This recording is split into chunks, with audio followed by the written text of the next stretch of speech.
This week on Ignition, one of the fastest street-legal GTRs in the world.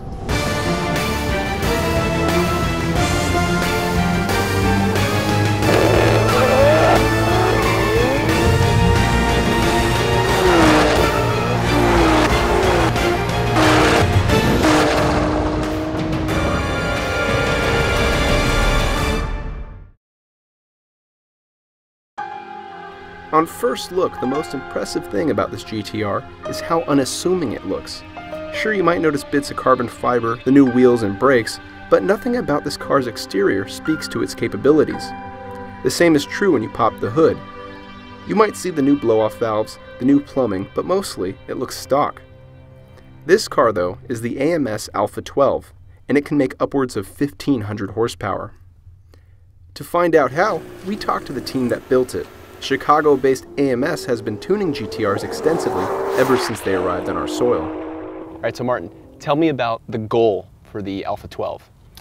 The goal was basically to build the best supercar we could. Starting off with the Nissan GTR, which is already an incredible car, and virtually doubling the horsepower on the car. Whereas a stock car makes 530 horsepower, this thing now on pump gas makes about 1,100 horsepower. But that's not the only range. If you put race fuel into it, what can it make? Race fuel, about 1,500 horsepower. 1,500. So making that kind of power, you're going to run into difficulties. What were some of the difficulties putting that power to the ground, or at least making it in the first place?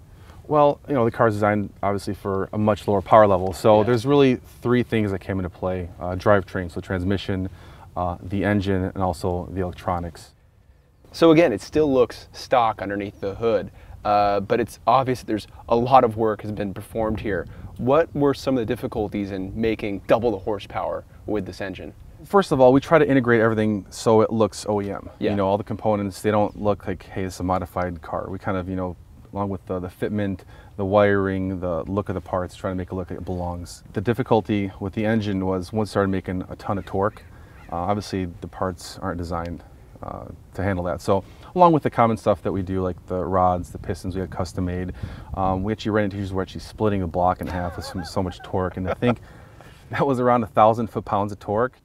You have your own ECU in there, or not your own, but a new ECU. Yes. How does that work?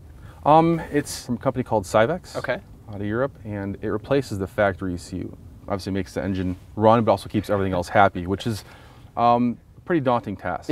I mean, to integrate an aftermarket standalone ECU with this car was pretty challenging. The cool part about it is you can do a lot of stuff with this ECU that you can't do with the stock ECU. Really? Like a rolling anti-lag start, launch control with selectable, different RPMs, any of the maps, traction control, you can change it on the fly. So if you're on a track, you can select if it starts raining, you can turn on different levels of traction control. And that's all controlled through the infotainment system, that big display in the center? Yes, basically, yeah. That's very cool, very cool. Well, what initially brought you to the GTR? The potential, really. Yeah. I mean, twin turbos. I mean, everything we've done in the past has always been turbocharged. Okay. It's relatively, if you know what you're doing, relatively easy to make horsepower on. Yeah. So I saw the potential. All-wheel drive platform, twin turbo V6, a sophisticated chassis. So that's really what did it. There's a little bit of room for improvement there, as you found out. Well, very cool. Can't wait to get it running.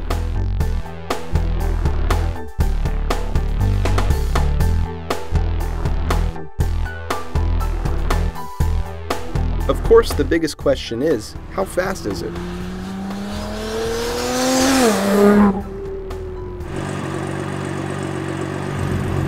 Alright, we are all ready. Darren, you call it.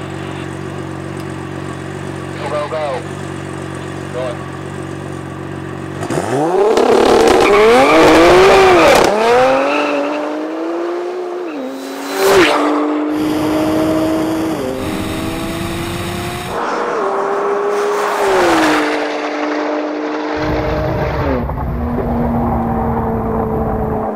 Without the aid of traction-adding spray that you'd use at a drag strip, the Alpha 12 had a difficult time hooking up. Still, on street tires, it reached 60 miles an hour in 2.7 seconds, and the quarter mile in 10 seconds flat at 146.7 miles an hour.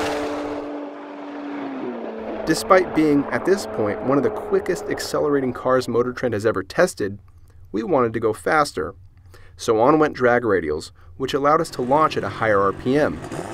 Traction was still an issue, but during the best run, the Alpha 12 hit 60 miles an hour in 2.5 seconds and the quarter mile in 9.8 seconds at 148.3 miles an hour. That's certainly fast, but what does a sub 10-second quarter run entail? What does it require from a car with a full interior, navigation, and even Bluetooth? Horsepower is the obvious answer, and the AMS has lots of it. But that power must be applied to the ground.